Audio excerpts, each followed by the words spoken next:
good morning, afternoon, or evening. My name is James Talbot, and this is my last uh, assignment presentation for ECE 103 for our project design.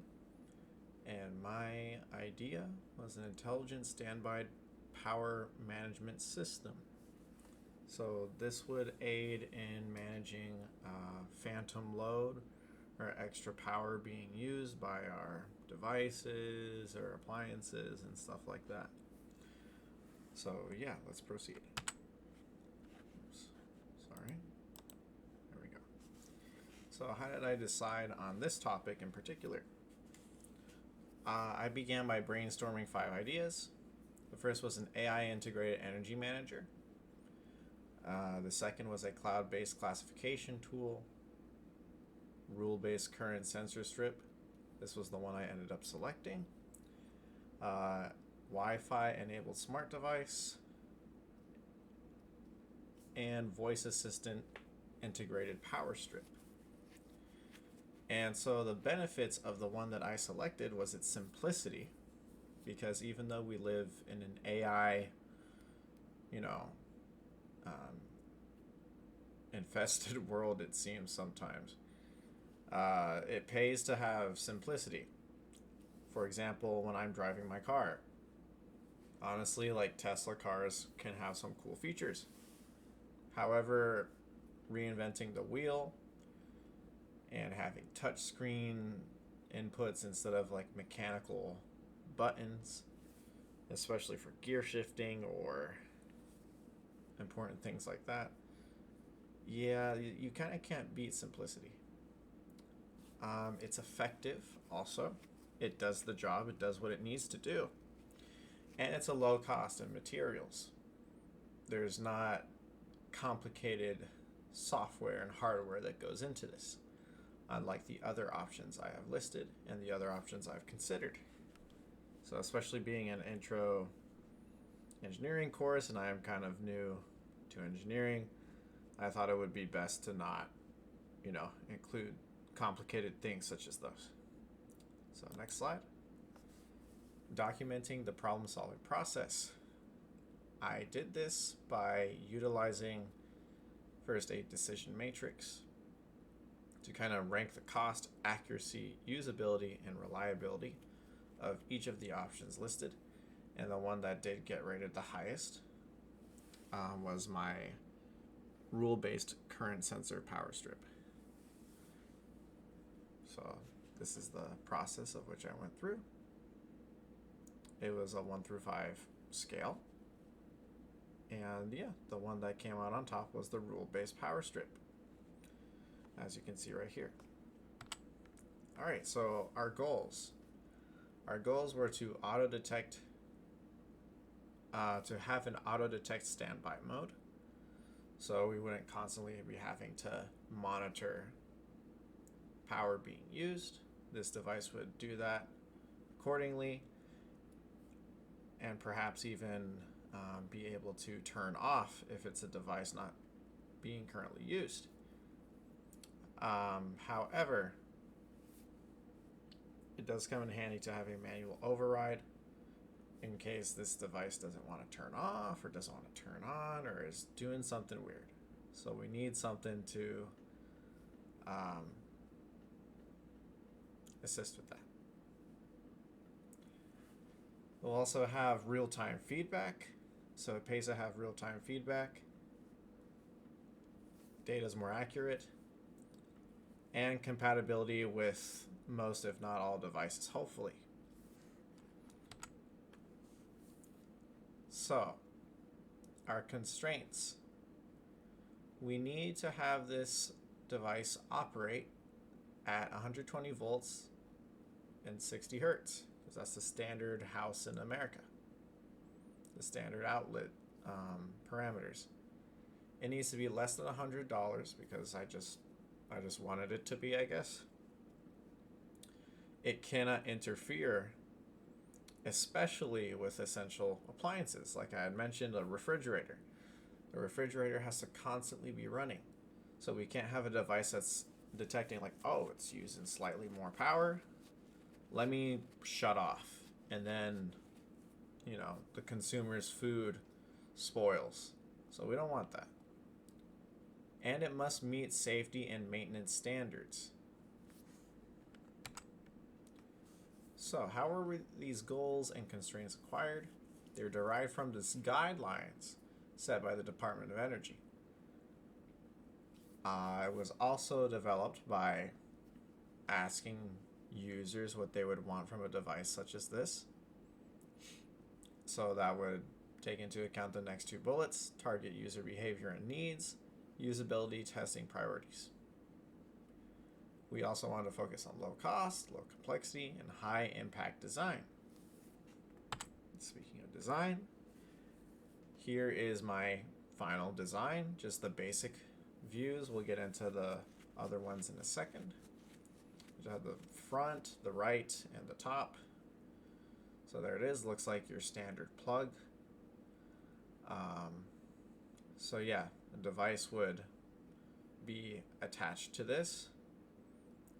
And I was also considering having an option of soldering on this attachment in case the device, does not have the capability of plugging into another, which would be a more complicated thing. Perhaps we could install technicians for that. Hire, excuse me.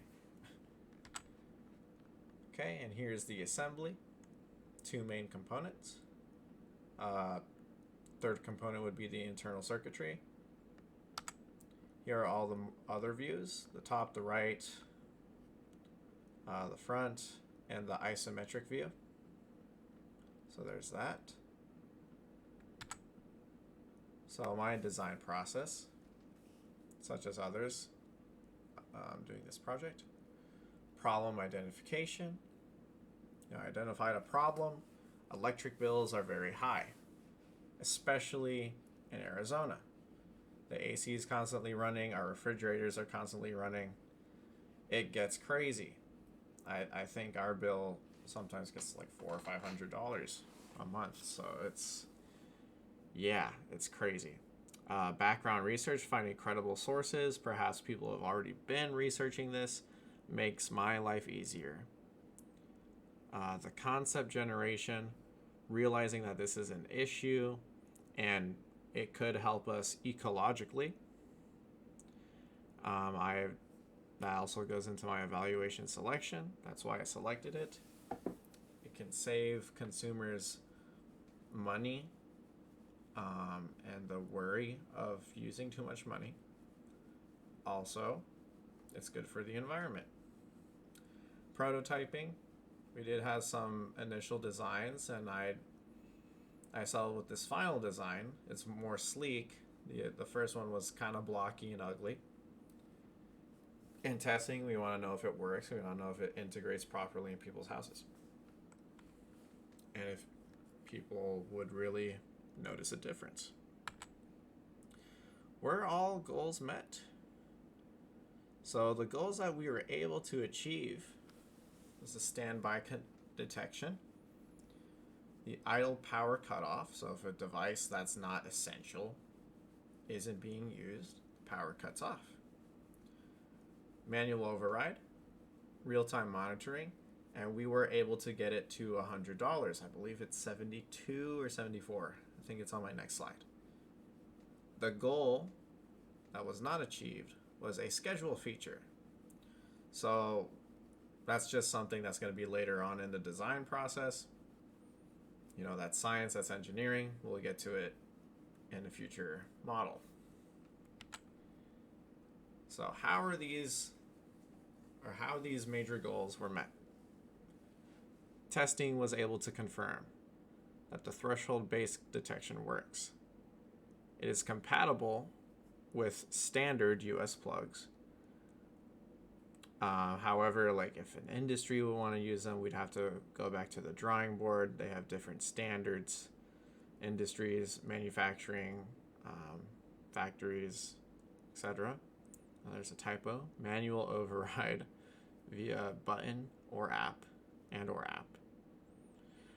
and the LED indicators. And yes, it was $72 to construct this device.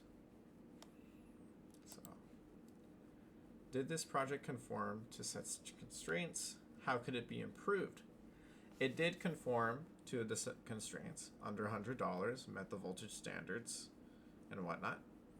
Where we can improve is adding this app-based scheduling feature.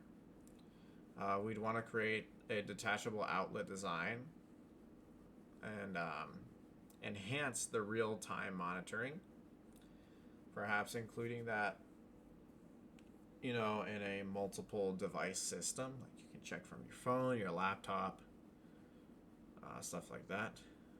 Perhaps using different materials when constructing this, perhaps more insulated material, fire retardant plastics, and we can maybe add more customizations for more advanced users who would want to customize that kind of thing.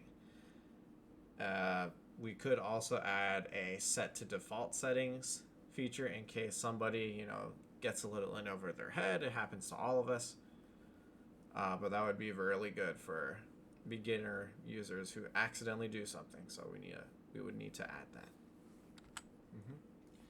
So finally, the 5 things I have learned while working on and completing this project. Simplicity. People say, oh, something so simple, it must mean there was no thought put into it. I don't believe that. I believe there's power in simplicity. Like I said, reinventing the wheel. There's honestly no need to reinvent some things. And so, having this as analog and capable of integrating with standard outlets would be ideal.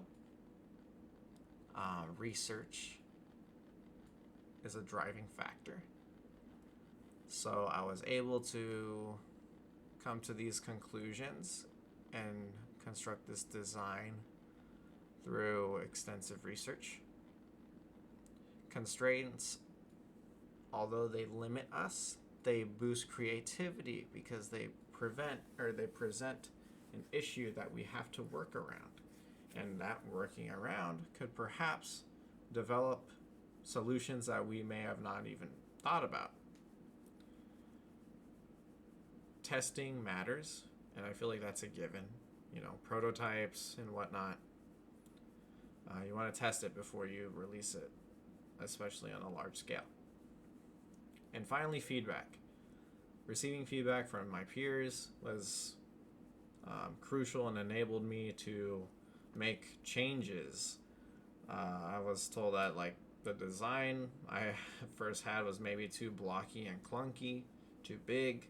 This one's more sleek, it's more flat, and would be able to actually, for example, a big device like a refrigerator could just lay flat against this.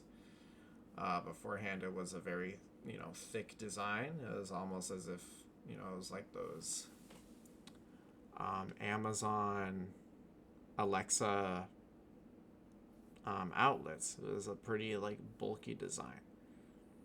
And so receiving feedback like that was essential.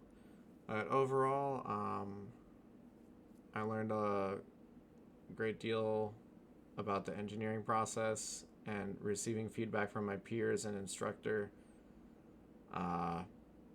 was helpful. Thank you for sitting through my presentation, and thank you for the course, and have a good next semester.